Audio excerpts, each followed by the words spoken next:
आज हम FSc second year की केमिस्ट्री का चैप्टर नंबर 7 शुरू करेंगे, जो कि है fundamental principles of organic chemistry. इस चैप्टर में हम ऑर्गेनिक कंपाउंड, उनके सोर्सेज, उनकी प्रॉपर्टीज़, यूजेस, इसके अलावा हाइब्रिडाइजेशन यानी उनकी केमिकल नेचर और रिफॉर्मिंग, क्रैकिंग, आइसोमेरिज्म और फंक्शनल ग्रुप के बारे में जानेंगे। सबसे पहले अगर हम बात करें इंट्रोडक्शन की, तो आज से 200 साल पहले यानी लेट 19th सेंचुरी और उससे पहले जो कंपाउंड्स थे उन्हें उनकी प्रॉपर्टीज़ और ओरिजिन की बेस पर क्लासिफाई किया जाता था। प्रॉपर्टीज़ यानी खसूसियात और ओरिजिन कि वो कहाँ से बने हैं, कहाँ से हासिल हुए हैं। जैसे आपको याद हो तो एसिटिक एसिड को इसलिए इसे एसिटिक एसिड कहा जाता है क्योंकि इसका जो जायका होता है वो तुर्श होता है और एसिटिक का लफ्ज़ी मतलब जो होता है वो सोर यानी तुर्श है। अब अगर हम बात करें तो पुराने ज़माने में ऑर्गेनिक कंपाउंड्स की क्या तारीफ़ होती थी? आपको नाम से ही ज़ाहिर हो रहा है, ऑर्गेनिक यानी कि ऐसी चीज़ जो ऑर्गेनिज्म से हासिल हो, तो वही इसकी तारीफ़ कर दी गई। The compounds which are obtained from living organisms are called organic compounds. ये इसकी क्लासिकल डेफिनेशन यानी पुरानी डेफिनेशन थी। उसके बाद अगर हम बात करें तो लेट 19th सेंचुरी में एक साइंसदान, स्वीडिश साइंटिस्ट, स्वीडन के रहने वाले एक साइंसदान जैकब बर्ज़ीलियस, उसने वाइटल फोर्स थ्योरी दी थी। अब ये थ्योरी क्या है?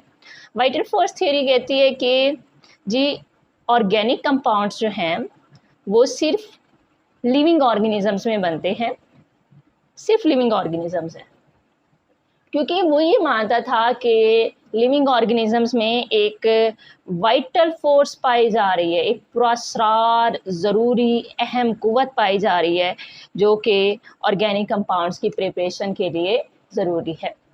यानी कहा जा सकता है कि ऑर्गेनिक कंपाउंड सिर्फ लिविंग ऑर्गेनिज्म की मदद से बनते हैं या उनके इज्साम में बनते हैं। जैसे कि हम बात करें तो फूड जो है, जो हम खाते हैं, वो भी एक ऑर्गेनिक कंपाउंड की ही काफ़ी सारे टाइप्स उसमें होती हैं, कार्बोहाइड्रेट्स, प्रोटीन्स, लिपिड्स। तो ये सब भी हम कह सकते हैं कि लिविंग ऑर्गेनिज्म यानी प्लांट से हासिल होती हैं। वैसे ही हम बात करें तो एनिमल्स का यूरिन, ये भी एक ऑर्गेनिक कंपाउंड है। तो ये तारीफ़ काफ़ी हद तक सही साबित होती थी। और दूसरा कॉन्सेप्ट ये था कि जी ऑर्गेनिक कंपाउंड जो का सिर्फ लिविंग ऑर्गेनिज्म में बन रहे हैं, यानी इन्हें लेबॉर्ट्री में कोई भी साइंसदान, कोई भी स्कॉलर नहीं बना सकता है। अब जी आते हैं कि हकीकत में ऑर्गेनिक कंपाउंड्स की क्या डेफिनेशन है। ऑर्गेनिक कंपाउंड्स होते हैं covalent compounds of carbon and hydrogen, या सिंपली कह सकती हूँ the compounds which contain carbon and hydrogen and their derivatives, यानी जिनमें कार्बन और हाइड्रोजन होना ज़रूरी है और उनके माखूज कंपाउंड्स भी हों। जैसे आपको याद हो तो एसिटिक एसिड हो गया, बेंजीन हो गया, मीथेन हो गया, एल्कोहल्स वगैरह, ये सारे जो है ये डेरिवेटिव्स हैं ऑर्गेनिक कंपाउंड्स के। एक बात ज़हन में रखें कि ऑर्गेनिक कंपाउंड्स में कार्बन और हाइड्रोजन दोनों इकट्ठे मौजूद होते हैं। जैसे अगर मैं बात करूं कि CO2, तो आपके ख्याल में क्या ये ऑर्गेनिक है? नहीं, इसमें सिर्फ कार्बन है, हाइड्रोजन नहीं पाया जा रहा। इसके अलावा देखें H2O, क्या ये ऑर्गेनिक है? नहीं, क्योंकि इसमें हाइड्रोजन है, कार्बन नहीं पाया जा रहा। जबकि ये देखें CH4, मीथेन, जी हाँ ये ऑर्गेनिक है क्योंकि इसमें कार्बन भी पाया जा रहा है और हाइड्रोजन भी। ऑर्गेनिक केमिस्ट्री की बात करें तो the branch of chemistry which deals with the study of covalent compounds of carbon and hydrogen and their derivatives, यानी हमने जब ऑर्गेनिक केमिस्ट्री बनाना होगा, तारीफ़ बनानी होगी, तो हम ऑर्गेनिक कंपाउंड्स के लिहाज से स्टडी को कह देंगे। या फिर इन अदर वर्ड्स हम कह सकते हैं कि ऑर्गेनिक केमिस्ट्री क्या है? ऑर्गेनिक कंपाउंड्स की स्टडी है। इसमें हम ऑर्गेनिक कंपाउंड्स के ओरिजिन, उनकी properties, chemical reactions, reactivity, structure, उसके अलावा यूजेस, सिंथेसिस, सब चीज़ों को देखते हैं। और इसका बहुत ज़्यादा इस्तेमाल है, जैसे पेट्रोलियम इंडस्ट्री हो गया, फूड इंडस्ट्री हो गया, टेक्सटाइल इंडस्ट्री हो गया एंड सो ऑन। हमारे पास ये उठता है कि वाइटल फोर्स थ्योरी को गलत कैसे साबित किया गया था। तो 1828 में एक जर्मन केमिस्ट फ्रेडरिक वोलर ने वाइटल फोर्स थ्योरी को रिजेक्ट किया था। वाइटल फोर्स थ्योरी के मुताबिक ऑर्गेनिक कंपाउंड्स को लेबॉर्ट्री में सिंथेसाइज नहीं किया जा सकता, जबकि फ्रेडरिक वोलर ने लेबोरेटरी में ऑर्गेनिक कंपाउंड यानी यूरिया को सिंथेसाइज किया था।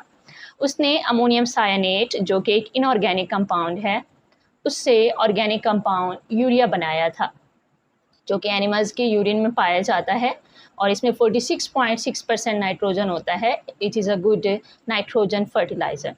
अब अगर हम बात करें तो उसने जब ये बनाया कंपाउंड तो उससे साबित हुआ कि ऑर्गेनिक कंपाउंड्स की प्रिपरेशन में किसी वाइटल फोर्स थ्योरी की ज़रूरत नहीं होती। अब अगर हम देखें तो ऑर्गेनिक कंपाउंड्स क्या होते हैं, ये कोवलेंट कंपाउंड्स होते हैं किसके, कार्बन और हाइड्रोजन के। लेकिन इसमें कुछ और एलिमेंट्स भी पाए जा सकते हैं जैसे oxygen, nitrogen, sulphur, phosphorus, halogens and so on. अब अगर हम देखें इस टॉपिक में कौन कौन से पास पेपर में शॉर्ट क्वेश्चंस आए हुए हैं। पहला सवाल जिस बहुत ज़्यादा अहम है वो है what is vital force theory, how it was rejected.